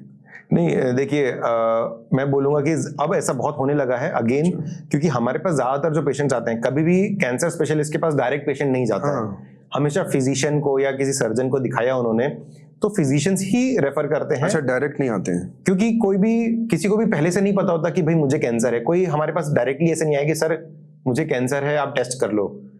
ऐसा कॉमनली नहीं होता है। ज्यादातर पेशेंट्स किसी और कारण से, जैसे मैंने बताया कि मान लीजिए कि खांसी के लिए ही कोई दिखा रहा है, फिजिशियन को दिखाया, चेस्ट फिजिशियन को दिखाया, ठीक नहीं हुआ, फिर वो फिजिशियन या चेस्ट फिजिशियन ही सस्पेक्ट करते हैं कि हो सकता है कैंसर हो, तो फिर वो कुछ टेस्ट करते हैं। या तो 6-6 महीने तक दवा दे रहे हैं ना, वो आपने जैसे बोला कि 2-3 हफ्ते के बाद, तो अगर वो 3 महीने, 4 महीने, 5 महीने बाद आपके पास भेज रहे हैं, तो क्या ऐसा होना चाहिए कि 1 महीने तक अगर खांसी ठीक नहीं हो तो एटलीस्ट फिर आपके पास रेफर? तो पेशेंट्स को भी इसमें, इसलिए जैसे हम बता रहे हैं अवेयरनेस की, तो पेशेंट्स खुद भी सामने से डॉक्टर को बोले, और डॉक्टर्स भी, अब जैसे हम लोग अवेयरनेस प्रोग्राम जो हम पेशेंट्स के लिए कर रहे हैं, हम डॉक्टर्स के लिए भी करते हैं, क्योंकि डेफिनेटली हर एक की ट्रेनिंग अलग अलग होती है। जो कैंसर की ट्रेनिंग अलग होती है, दूसरी स्पेशलिटीज की ट्रेनिंग अलग होती है। तो हम लोग बहुत सारी ऐसी CMEs करते हैं, कंटिन्यूअस एजुकेशन प्रोग्राम्स बोलते हैं उनको, वो करते हैं। तो हम दूसरे स्पेशलिस्ट को हम अवेयर करते हैं कि ऐसे अगर सिम्टम्स हैं, ABC इस टाइप के अगर सिम्टम्स हैं, तो आप कैंसर एक अपने बैक ऑफ द माइंड हमेशा रखिए, और पेशेंट को उस नजरिए से भी इवेल्युएट करिए। आज बहुत पहले तक ऐसा होता था कि डॉक्टर्स ही डायग्नोज नहीं कर पाते थे या सस्पेक्ट नहीं करते थे, बट आज के टाइम पे क्योंकि कैंसर बहुत कॉमन हो गया है, तो आजकल वो पार्ट ऑफ ट्रेनिंग है। तो अब हम देख रहे हैं कि फिजिशियंस भी काफी अर्ली डिटेक्ट कर लेते हैं। वो भी अब बैक ऑफ द माइंड सोचते हैं कि ये सिम्टम कैंसर का भी हो सकता है, उसके लिए इवेल्युएट करते हैं, और फिर अगर उनको लगता है कि हाँ ये कैंसर हो सकता है, तो वो हमें पेशेंट्स भेजते हैं। फिर हम अपने हिसाब से पेशेंट को इवेल्युएट करते हैं, और अगर कैंसर है तो फिर उसको ट्रीट करते हैं। बट हाँ, जैसा आपने बोला कि अवेयरनेस डॉक्टर्स में भी बहुत जरूरी है, दूसरी स्पेशलिटी के, और पेशेंट्स में भी बहुत जरूरी है कि सब कुछ हम पेशेंट डॉक्टर के भरोसे भी ना छोड़ें। बिल्कुल क्योंकि हो सकता है कि क्योंकि उस डॉक्टर की भी, मैं ये नहीं कहूंगा कि कोई गलती है, ट्रेनिंग उनकी उस फील्ड में उतनी अच्छे से नहीं होती है, क्योंकि कैंसर अपने आप में एक अलग फील्ड है। तो जरूरी नहीं है कि वो सबसे पहले कैंसर ही सस्पेक्ट करे, क्योंकि कि देखिए खांसी तो हम सबको होती है, बट हर खांसी कैंसर नहीं होती, ज्यादातर वो दूसरी बीमारियां होती हैं, इन्फेक्शन होते हैं। तो उसी तरह से उसको ट्रीट किया जाता है। जब वो ठीक नहीं होता है तब हम कैंसर पे के बारे में सोचते हैं और फिर उसको डायग्नोस करते हैं। हाँ, मतलब मेरे कहने का मतलब ऐसा नहीं कि किसी डॉक्टर का इंटेंशन खराब होगा, ऐसा बिल्कुल नहीं है। डॉक्टर का कोशिश होगा कि मैं उसको ठीक कर दूं। यस। और इस कोशिश में एक लंबा टाइम निकल जाता है। उनका इंटेंशन सही है और वो चाहते हैं ठीक करना, बट जब 6 महीने बीत जाते हैं, 1 साल हो जाता है, और फिर जब हम जाते हैं तो बोलता है तो 3rd स्टेज, आप पहले क्यों नहीं आए। तो आई थिंक ये एक चीज जरूर होना चाहिए, जैसे आपने बोला 1 महीने बहुत है। आई थिंक दोनों की तरफ से होना चाहिए, पेशेंट को भी और डॉक्टर को भी। आपने सही बोला कि इंटेंशन सही होता है, बट ट्रेनिंग की जरूरत है। और अब I think back of the mind लोगों के मन में आ गया कि भाई इतने दिन के बाद अब दिखा लो एक बार। यस, इस तरह केस आ रहे होंगे आपके। बिल्कुल। तो जैसे मैं बताया कि ज्यादातर केसेस तो डॉक्टर्स के थ्रू आते हैं, बट कुछ केसेस आजकल ऐसे भी आते हैं जो पेशेंट्स खुद आते हैं कि सर मुझे ये गांठ हो रही है, आप एक बार चेक कर लीजिए कहीं कैंसर तो नहीं है, या किसी की फैमिली हिस्ट्री है, किसी के परिवार में 1-2 लोगों को कैंसर है, तो लोग आते हैं। तो सर ये फैमिली हिस्ट्री में पूछना चाहता हूँ मैं, अगर है किसी के परिवार में, तो उसको ये कितने % चांस है, कितने चांस हैं कि उसको भी कैंसर हो सकता है। किसी मम्मी पापा को था, तो उसको अगर 2 बच्चे हैं तो उनमें से कि दोनों को आके कोई टेस्ट कराना चाहिए। तो कुछ ऐसे कैंसर्स हैं जो फैमिलीज में रन करते हैं, जिनमें फैमिली हिस्ट्री बहुत इंपॉर्टेंट होती है, जैसे ब्रेस्ट कैंसर, फिर ओवेरियन कैंसर, फिर uterine cancer, pancreatic cancer, prostate cancer. ये कुछ 5-6 ऐसे कैंसर्स हैं, लार्ज इंटेस्टाइन का कैंसर जैसे हम बात कर रहे थे। तो ये कुछ 6-7 ऐसे कैंसर्स हैं जिनका फैमिली हिस्ट्री, अगर किसी की फैमिली में ये कैंसर्स अगर हुए हैं तो बहुत ज्यादा रिस्क होता है दूसरे फैमिली मेंबर्स को वो कैंसर होने का। अब वो कितना होता है, वो उसमें बहुत सारे फैक्टर्स डिपेंड करते हैं कि किस एज में हुआ था, कौन से टाइप का था, कौन से स्टेज का था। तो मैं ये मैसेज देना चाहूंगा कि अगर आपके परिवार में किसी को भी, जो भी सुन रहे हैं उनके परिवार में अगर किसी को भी ब्रेस्ट कैंसर या ओवेरियन कैंसर या पैंक्रियाटिक कैंसर या प्रोस्टेट कैंसर या लार्ज इंटेस्टाइन का कैंसर हुआ है, और भी बहुत से कैंसर्स होते हैं बट ये कॉमन कैंसर्स हैं, तो जरूर एक बार, भले ही आप हेल्दी हैं, अभी आपको कुछ नहीं है, जरूर एक बार कैंसर स्पेशलिस्ट से मिलें, अपना रिस्क समझें कि कितना रिस्क है मुझे, क्या टेस्ट करा सकते हैं। आज के टाइम पे वो टेस्ट अवेलेबल हैं जिससे हम वो पता कर सकते हैं कि क्या वो म्यूटेशन, क्या वो जेनेटिक म्यूटेशन आपके अंदर आया है, आपकी फैमिली, आपके पेरेंट्स से कि नहीं आया है, वो हम टेस्ट कर सकते हैं। अगर आया है तो कुछ ऐसे स्कैन्स हैं जिसकी मदद से हम ये पता कर सकते हैं कि आज के समय में आपके शरीर में वो कैंसर है कि नहीं। तो ये इस तरह के हम स्क्रीनिंग प्रोग्राम्स में फिर उन पेशेंट्स को, उन लोगों को एडवाइस करते हैं और फिर फॉलो अप करते हैं कि कैंसर अगर उनको फ्यूचर में हो तो हम उसको अगेन अर्ली डिटेक्ट कर सकें। कोई ऐसा टेस्ट होता है सर जो जाके हम पैथोलॉजी में जो जैसे बाकी टेस्ट होते हैं कि कैंसर का कोई टेस्ट करा ले जाके, तो ऐसा कोई टेस्ट होता है कि टेस्ट कराने से पता चल जाए अर्ली सिम्टम्स? इसके लिए मैं बोलना चाहूंगा कि कैंसर कोई एक सिंगल बीमारी नहीं है। कैंसर बहुत तरह के कैंसर्स होते हैं, 250-300 से भी ज्यादा तरह के कैंसर्स होते हैं। तो किसी एक टेस्ट से सारे कैंसर्स का पता नहीं लग सकता, बट कुछ ऐसे कैंसर्स हैं जिनके लिए हम टेस्ट से हम पता कर सकते हैं, जिसके लिए हम टेस्ट करते भी हैं। जैसे मैंने बताया प्रोस्टेट कैंसर। प्रोस्टेट कैंसर के लिए सिंपल सा एक ब्लड टेस्ट है, PSA टेस्ट जिसको बोलते हैं। PSA ब्लड टेस्ट होता है जो आजकल किसी भी लैब में आपको मिल जाएगा, और ये रिकमेंडेड भी है कि 50 साल के बाद हर मेल को एटलीस्ट एक बार तो PSA टेस्ट रूटीन चेकअप में करा लेना चाहिए। इसी तरीके से कोलोनोस्कोपी जो मैंने बात करी लार्ज इंटेस्टाइन्स के लिए, 50 साल की उम्र के बाद हर व्यक्ति को, चाहे वो महिला हो चाहे पुरुष हो, 5 साल में एक बार एटलीस्ट कोलोनोस्कोपी करानी चाहिए। ब्रेस्ट कैंसर की अगर हम बात करें तो हर महिला को, भले ही आपकी फैमिली हिस्ट्री है या नहीं है, 45 साल की एज के बाद एटलीस्ट साल में एक बार मैमोग्राफी करानी चाहिए। तो इस तरह के कुछ टेस्ट हैं जिससे हम पता कर सकते हैं। सर्वाइकल कैंसर के लिए पैप्समियर टेस्ट होता है जो हर 3 साल में एक बार महिला को कराना चाहिए, जिससे कि सर्वाइकल कैंसर के बारे में पता कर सकते हैं कि क्या वो डेवलप हो रहा है या नहीं हो रहा है, तो उसको हम डेवलप होने से पहले ही उसको ट्रीट कर सकें। सर ब्रेस्ट कैंसर कितना कॉमन होता जा रहा है और इसका ट्रीटमेंट कितना मतलब इजी ठीक हो जाता है, या ब्रेस्ट कैंसर के बारे में भी बहुत सारी चीजें हैं कि एक बार हो गया तो फिर ये नहीं हो सकता। कई बार लोगों को, फीमेल्स को स्पेशली लगता है कि अगर हो गया तो उनकी पर्सनल लाइफ खराब हो सकती है, एक होता है ना परिवार खराब हो सकता है। तो इसके बारे में आप क्या कहना चाहिए? ये भी कुछ गलत एक र्यूमर्स की तरह लोगों ने डाल रखे हैं सोशल मीडिया में, या लोगों के अंदर है ब्रेस्ट कैंसर हो गया तो बहुत डरते थे, अब तो थोड़ा बदलाव आ रहा है, इसके बारे में आप क्या कहना चाहते हैं? तो ब्रेस्ट कैंसर सबसे कॉमन कैंसर है फीमेल्स में। ओके। इंडिया में भी और अक्रॉस द वर्ल्ड सबसे कॉमन कैंसर अगर आप बोलें तो वो ब्रेस्ट कैंसर है। तो सबसे इंपॉर्टेंट बात तो मैं ये बोलना चाहूंगा कि ऐसा नहीं है कि कई लोग ये भी सोचते हैं कि मुझे तो नहीं हो सकता, ऐसा नहीं है। अच्छा, ये भी किसी को भी हो सकता है।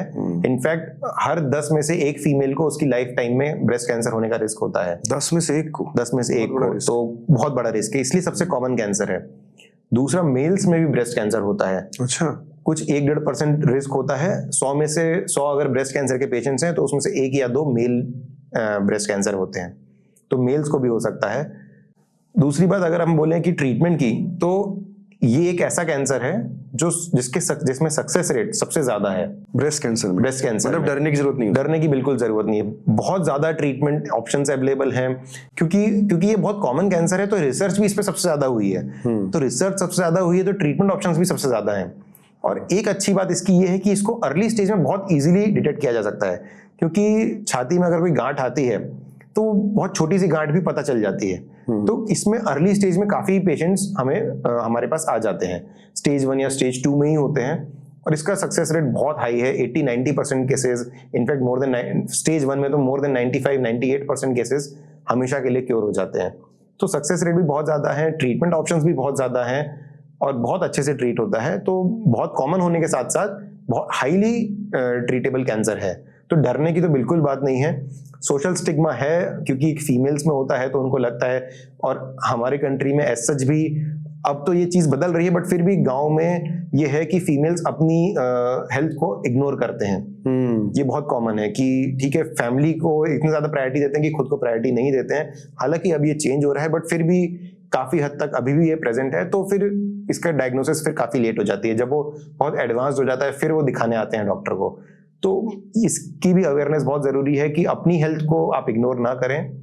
कुछ भी छोटी सी भी अगर गांठ आपको लगती है, मतलब चेस्ट में कोई भी गांठ लगती है, तो आप बिल्कुल डॉक्टर के पास जाइए। हो सकता है कि वो कैंसर ना हो, ज्यादातर मैं तो ये बोलूंगा कि हो सकता है कैंसर ना निकले, बट अपना डाउट हमेशा क्लियर करके रखें। डॉक्टर के पास जाएं, उसको चेकअप कराएं कि क्या है वो कैंसर है या नहीं है। अगर नहीं है तो आप निश्चिंत हो सकते हैं, और अगर है तो उसको ट्रीट किया जा सकता है। उसको इग्नोर करने से तो वो ट्रीट नहीं होगा, उसको एड्रेस करना पड़ेगा हमें। सर, ब्रेस्ट कैंसर में सर्जरी होती है कि सब में ऐसा होता है? अगेन डिपेंड करता है कि क्या स्टेज है। अगर अर्ली स्टेज है तो उसमें सर्जरी करके फिर हम डिपेंडिंग ऑन क्या रिपोर्ट आती है उसके हिसाब से कीमोथेरेपी या रेडियोथेरेपी करते हैं। वहीं अगर स्टेज 2 है या स्टेज 3 है तो पहले हम कीमोथेरेपी देकर उसको छोटा करते हैं और फिर उसको सर्जरी करते हैं, उसके बाद रेडिएशन दिया जाता है। सर, आपका क्वालिफिकेशन आपने कहाँ से कंप्लीट किया है? तो मेरा MBBS और MD तो बनारस हिंदू यूनिवर्सिटी से हुआ है, और DM मेरा मेडिकल ऑन्कोलॉजी में टाटा मेमोरियल हॉस्पिटल मुंबई से। अच्छा, आपने टाटा मेमोरियल में, तो फिर आपने सर बहुत, जो सबसे बड़ा हॉस्पिटल ये कैंसर का, तो आपकी लाइफ में ऐसे कोई एक्सपीरियंस है जो पेशेंट आप बताना चाहें कि एकदम ठीक होके गया, काफी प्रॉब्लम थी बट ठीक होके गया, आपने किसी को ठीक किया वैसे? ये बहुत सारे ऐसे केसेस हैं हमारे पास आते हैं, बच्चों से लेके बड़ों तक। हमने 1.5-2 साल के बच्चे से लेके 90-95 साल तक के लोगों को भी ट्रीट किया हुआ है। आपके माध्यम से बताना चाहूंगा कि जैसे ही कैंसर डायग्नोज होता है तो कई या तो लोग बोल देते हैं कि अब कुछ नहीं बचा है, घर पे जाके सेवा करो, बस सेवा करो। अनफॉर्चुनेटली, पता नहीं मुझे बोलना चाहिए या नहीं, अनफॉर्चुनेटली कई डॉक्टर्स भी ये पेशेंट को बोल देते हैं। खासकर स्टेज 4 कैंसर जब डायग्नोज हुआ तो पेशेंट को बोल देते हैं कि बहुत ज्यादा समय नहीं है, आप घर ले जाके सेवा करो। बट ठीक है, फिर भी ये कैंसर स्पेशलिस्ट है, इनसे एक बार आप मिल लीजिए। तो जब कोई ऐसा सुन लेता है, और खासकर अगर किसी डॉक्टर के मुंह से सुन लेता है, तो वो वहीं टूट जाता है पेशेंट। तो ऐसे एक पेशेंट थे, प्रोस्टेट कैंसर था उनको। अच्छा। तो वो मेरे पास आए, 3 साल पुरानी बात है, वो मेरे पास आए। बहुत मतलब होप तो बिल्कुल खो चुके थे, बट फिर भी क्योंकि जिन डॉक्टर ने उन्हें भेजा था वो बहुत नामी डॉक्टर थे, तो उन्होंने भेजा, तो फिर वो मेरे पास आ गए कि नहीं, उन्होंने बोला है तो एक बार इनसे मिल लेते हैं। मिले तो हमने फिर ट्रीटमेंट चालू किया। स्टेज 4 प्रोस्टेट कैंसर था, ट्रीटमेंट किया, 2.5-3 साल तक ट्रीटमेंट चला उनका, काफी हद अच्छे भी हो गए। 3 साल के बाद फिर वो उनकी डिजीज ऐसे स्टेज पे आ गई थी कि ऑलमोस्ट टर्मिनल स्टेज पे थे, बेड पे एकदम आ गए थे, और बहुत कुछ ट्रीटमेंट ऑप्शंस भी हमारे पास नहीं थे। तो जब ऐसा समय आता है तो हमें भी बहुत बुरा लगता है। तो मैंने उनके बेटे को बुलाया, बिठाया, फिर हम काउंसलिंग करते हैं उनकी कि अब ऐसा स्टेज आ गया है कि अब हमारे पास ट्रीटमेंट ऑप्शंस जो भी थे हमने यूज कर लिया, बहुत कुछ नहीं है। तो मैं बहुत दुखी था। मैंने उनको बोला कि देखिए अब मेरे पास कोई ट्रीटमेंट ऑप्शन नहीं बचा है इनके लिए, और हमें नहीं लगता कि अब हम बहुत ज्यादा इनको और हम लाइफ दे पाएंगे। तो मैं तो बहुत दुखी था। तो बेटे ने एक बहुत अच्छी बात कही कि सर आप मत दुखी हुई है, जब हम आपके पास आए थे तो हमें तो बोला था कि सिर्फ 3 महीने हैं इनके पास जीने के लिए, बस फिर भी आप मिल लीजिए इनसे, आपने इनको 3 साल दे दिया। हम तो उसी के लिए आपके बहुत मतलब थैंक यू आपको बोलेंगे कि आपने इनको 3 साल दे दिया, हम तो 3 महीने मान के बैठे थे आज से 3 साल पहले। तो तब फिर बहुत अच्छी खुशी मिलती है कि एटलीस्ट किसी पेशेंट के लिए वो 3 साल भी बहुत ज्यादा है, बहुत ज्यादा है। तो यही बोलना चाहूंगा कि ये छोटी छोटी चीजें हैं जो हमें बहुत खुश करती हैं। ठीक है, हम भले ही स्टेज 4 कैंसर में हम 20 साल 15 साल नहीं दे पा रहे, बट कुछ साल भी अगर गुड क्वालिटी ऑफ लाइफ से अगर हम पेशेंट को दे पा रहे हैं तो वो भी हमारे लिए एक बहुत बड़ा अचीवमेंट है, क्योंकि वो तो 2 या 3 महीने ही मान के बैठा था। बट ट्रीटमेंट, एक अच्छा ट्रीटमेंट करा के, एक प्रॉपरली ट्रीटमेंट करा के, दवाइयों की मदद से उसको हम 3 साल भी अगर दे पाए तो ये अपने आप में एक बहुत बड़ा हम अपने लिए अचीवमेंट मानते हैं। सर जैसे डायबिटीज में जिंदगी भर टैबलेट खानी पड़ती है, बीपी में खानी पड़ती है, तो क्या अगर एक बार कैंसर हो गया तो लाइफ टाइम कोई ट्रीटमेंट चलता है या एक टाइम के बाद बंद हो जाता है? तो अगर हम स्टेज 4 कैंसर की बात करें तो इसमें ट्रीटमेंट हमेशा चलता है, क्योंकि स्टेज 4 कैंसर को हम दबा के रख सकते हैं, सप्रेस करके रख सकते हैं। जैसे आपने बोला डायबिटीज, तो डायबिटीज में शुगर के लेवल्स को कंट्रोल करने के लिए हमेशा दवाइयां चलती है। इसी तरह से कैंसर को दबाए रखने के लिए स्टेज 4 में दवाइयां चलती हैं। बट वहीं अगर स्टेज 1 से 3 की बात करें तो इसमें एक लिमिटेड टाइम का ट्रीटमेंट होता है। हो सकता है वो 3 महीने का हो सकता है 6 महीने का हो सकता है साल भर का हो, डिपेंड करता है कौन सा कैंसर है। बट उसके बाद ट्रीटमेंट बंद हो जाता है, और फिर कुछ कैंसर्स में कुछ समय के लिए दवाइयां चलती हैं, और कुछ कैंसर्स में कोई ट्रीटमेंट की जरूरत नहीं होती। वो ट्रीटमेंट 3 से 6 महीने का होने के बाद बंद कर दिया जाता है, और एक रेगुलर फॉलोअप में पेशेंट्स आते हैं। मतलब वो रेगुलर फॉलोअप लेकिन जरूरी है, बिल्कुल जरूरी है, जिसको भी, और एटलीस्ट 5 साल तक जरूरी है, क्योंकि कैंसर के जो वापस आने का रिस्क होता है वो पहले 5 साल में सबसे ज्यादा होता है। अच्छा। तो 5 साल तक तो हम लोग काफी स्ट्रिक्टली 3 से 4 महीने या 6 महीने में पेशेंट्स को बुलाते हैं। 5 साल होने के बाद ज्यादातर कैंसर्स में वापस आने का रिस्क ना के बराबर होता है, तो साल में एक बार हम यूजुअली फॉलो करते हैं पेशेंट्स को। आपकी तरफ से फॉलोअप जाता है अगर वो भूल भी जाए तो?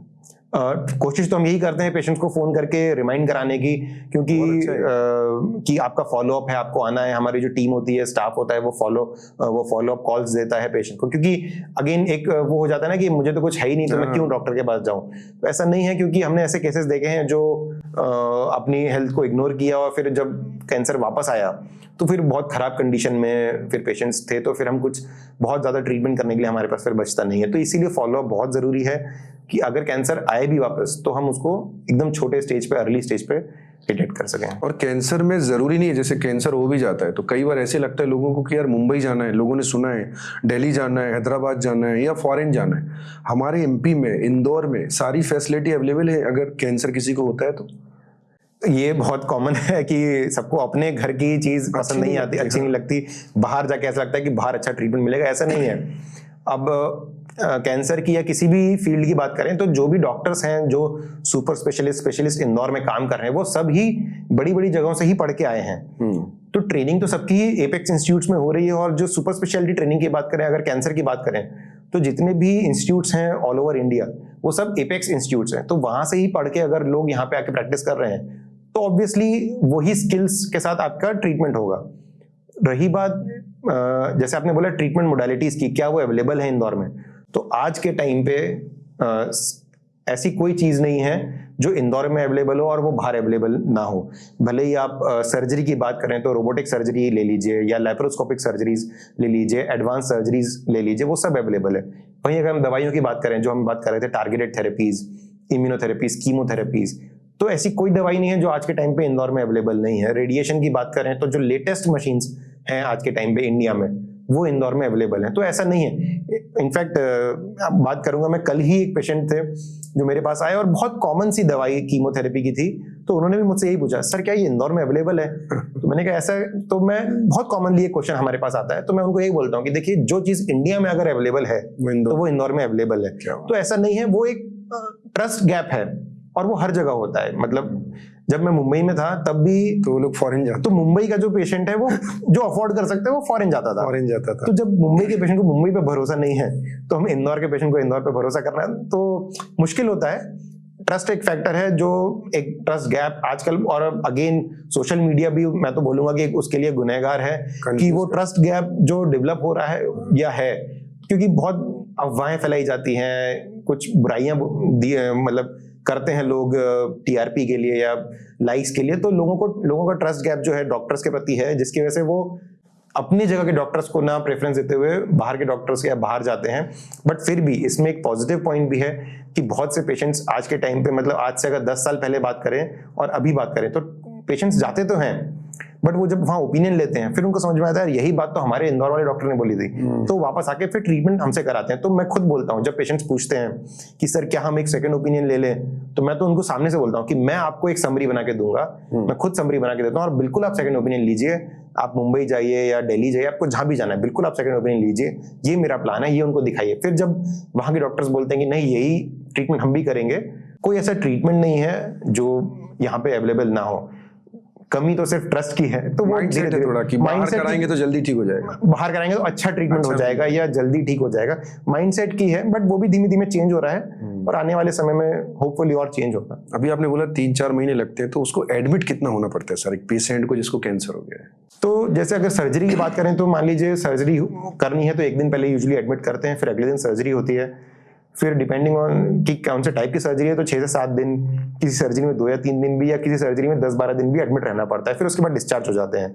डिस्चार्ज होने के बाद भी हफ्ते में टाँके हैं तो टाँके देखने के लिए डॉक्टर्स बुलाते हैं। एक हफ्ते ही एडमिट रहना है हॉस्पिटल के अंदर? तो 1 आध हफ्ते के आसपास एडमिट रहता है भाई। अगर मैंने बताया कि अलग अलग सर्जरीज का अलग अलग है, किसी सर्जरी में ज्यादा भी रहना पड़ता है, किसी सर्जरी में कम भी एडमिट रहना पड़ता है। फिर उसके बाद रेगुलर फॉलोअप्स होते हैं 1-1 हफ्ते में टाँके देखने के लिए कि टाँकों में कोई कॉम्प्लिकेशंस तो नहीं आ रहा है जहाँ सर्जरी हुई है। फिर वहीं अगर हम कीमोथेरेपी की बात करें तो कीमोथेरेपी भी, कुछ कीमोथेरेपीज 1-1 हफ्ते में एक बार लगती है, कुछ कीमोथेरेपीज 3 हफ्ते में एक बार लगती है, तो उसके लिए बार बार आपको हॉस्पिटल जाना पड़ता है। कुछ कीमोथेरेपीज, ज्यादातर कीमोथेरेपीज डे केयर प्रोसीजर होती हैं। तो डे केयर प्रोसीजर मतलब आप आए 2 से 3 घंटे 4 घंटे में कीमोथेरेपी करिए, आप घर जा सकते हैं। बट कुछ कीमोथेरेपीज के लिए 5 दिन या 3 दिन भी एडमिट रहना पड़ता है। तो कहने का मतलब फ्रीक्वेंट विजिट्स बहुत होते हैं हॉस्पिटल में उन 3-4 महीनों में। ऐसा नहीं है कि 3-4 महीने लगातार एडमिट रहना पड़ता है, बट हर 3 से 4 दिन में, 5 दिन में आपको हॉस्पिटल के विजिट बहुत लगते हैं। तो इसलिए अगर कोई अपने शहर से दूर जा रहा है तो वो बार बार तो नहीं आ सकता, तो फिर वो 3-4 महीने वहां जाके रहते हैं उस शहर में। सर, और आप क्या फाइनल कहना चाहते हैं? जिनको कैंसर हो गया था उनको क्या कहना चाहते हैं, और जो हेल्दी है उनको क्या कहना चाहते हैं? तो जिनको कैंसर हो गया था, अगर उनको तो हम एनीवेज हॉस्पिटल में भी हम, मतलब क्योंकि वो हमारे फॉलोअप में रहते हैं, तो हमको बताते हैं कि घबराना नहीं है। सबसे पहली बात, रेगुलर फॉलोअप्स में रहना बहुत जरूरी है। अगर आपका कैंसर का ट्रीटमेंट खत्म हो गया है तो भी आपको डॉक्टर के फॉलोअप में रहना है। और मैं तो उन पेशेंट्स को भी बोलता हूँ जो पेशेंट्स ठीक हो गए हैं, मैं कहता हूँ अब आपको अपने मोहल्ले में लोगों को अवेयर करना है कि कैंसर से डरना नहीं है, कैंसर का ट्रीटमेंट संभव है। और वो खुद अपने आप में एक एग्जाम्पल है कि देखिए कैंसर का ट्रीटमेंट सक्सेसफुली होता है और वो पॉसिबल है। जिनको कैंसर नहीं हुआ है उनके लिए मैं ये बोलना चाहूंगा कि काफी हद तक हम कैंसर होने के अपने रिस्क को प्रिवेंट कर सकते हैं। साफ सुथरा खाना खाइए, एक बैलेंस डाइट लीजिए, एक्टिव रहिए, फिजिकली एक्टिव रहिए, स्मोकिंग अल्कोहल नहीं करिए, जितना हो सके अवॉइड करिए, प्रोसेस्ड फूड, फास्ट फूड जितना हो सके अवॉइड करिए। कभी कभार तो ठीक है, सब चलता है, बट बहुत ज्यादा मात्रा में फास्ट फूड और ये सब हमें नहीं कंज्यूम करना चाहिए। अगर कोई सिम्टम, ये सब प्रिकॉशंस लेने के बाद भी अगर आपको कोई सिम्टम आता है तो उसे इग्नोर ना करें, डरे नहीं। डरने से कैंसर ठीक नहीं होगा, ट्रीटमेंट कराने से होगा। तो आप बिल्कुल जाइए, डॉक्टर के पास जाइए, अपना टेस्ट कराइए। अगर टेस्ट से रूल आउट करिए कि कैंसर है या नहीं, अगर नहीं है तो बहुत अच्छी बात है, अगर है भी तो उसका ट्रीटमेंट पूरी तरीके से संभव है। टाइम रहते हुए अगर आप कराते हैं तो cancer is curable if detected at an early stage. Sir, बहुत अच्छा लगा, आज आपने बहुत डिटेल में बताया कैंसर से, और जो आपने आज बात बोली कि कैंसर से डरने का नहीं है, लड़ने का है। बहुत बहुत धन्यवाद sir, thank you so much. Thank you. So दोस्तों, आज हमने बात की है बहुत ही इंपॉर्टेंट मुद्दे पे, कैंसर पे। आज सर ने बहुत डिटेल में हमें बताया है, सभी तरह से बताया है कैंसर कैसे होता है, क्या करना है, क्या नहीं करना है। इन सभी बातों का यदि हम ध्यान रखेंगे तो हम हेल्दी रहेंगे और कैंसर से बच के रहेंगे। सबसे इंपॉर्टेंट बात, आप जरूर अगर छोटा सा भी सिम्टम्स है तो कैंसर रोग विशेषज्ञ के पास एक बार जरूर जाइए, क्योंकि जैसा सर ने बोला, कैंसर से डरना बिल्कुल नहीं है। Thank you.